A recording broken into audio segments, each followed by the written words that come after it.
Je m'appelle William Ménard et aujourd'hui je vais vous présenter le nouveau bulletin Météo Média.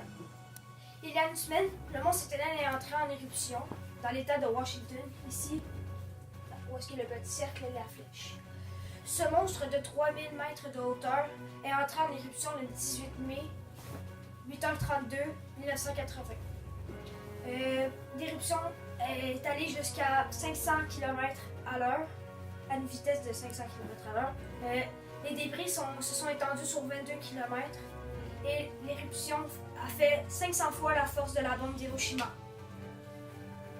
Les cendres et les gaz s'élevaient à 24 km plus haut et a créé une pluie de cendres pendant 3 jours de suite. Pour moi, je vais passer la parole à Marco. Et de parler un peu plus en détail de l'éruption volcanique du mont Sainte-Hélène. Pour commencer, je vais vous parler des coûts matériels.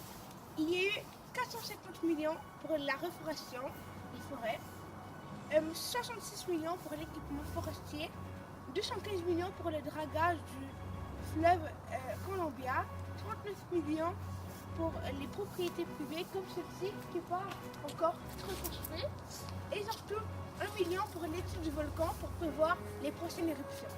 Ensuite, on va vous montrer des préventions que les policiers et l'armée ont pris pour pouvoir mettre en danger personne.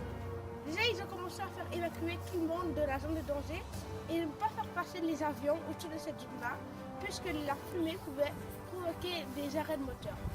Donc c'était tout, et maintenant on va vous parler d'une personne qui s'appelle Michael et qui avait dans cette maison-là, qui a vécu l'éruption. Là, on va aller sonner chez Michael. Suivez-moi.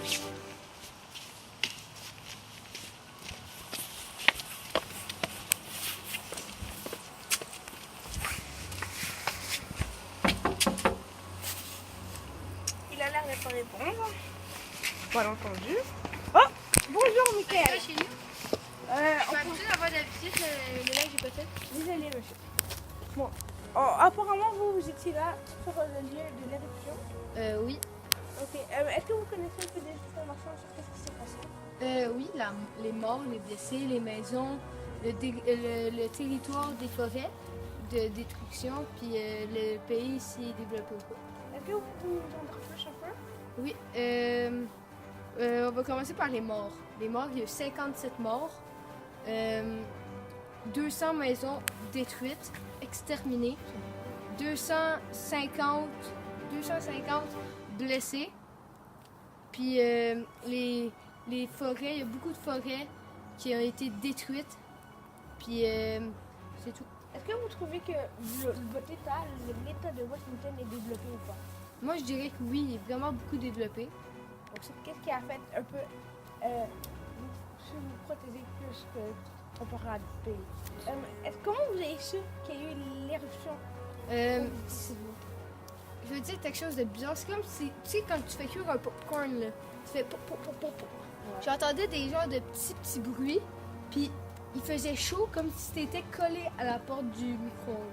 Fait que là, j'ai sorti dehors, de ma maison, puis il faisait vraiment plus chaud qu'à l'intérieur. C'est comme si c'était humide. Fait que là, J'imagine que vous avez vu la fumée. ouais, j'ai vu beaucoup de fumée du Mont Sainte-Hélène, puis c'est stressant, j'avais peur. Ok. Et vous, les autorités sont pas venues vous chercher? Les autorités m'ont posé quelques questions, puis c'est pas mal tout. Ok, c'est bien. Donc c'était le gars qui a vécu l'éruption. Très impressionnant. Donc c'était tout. Maintenant, ça va être la conclusion. On va vous repasser Monsieur William.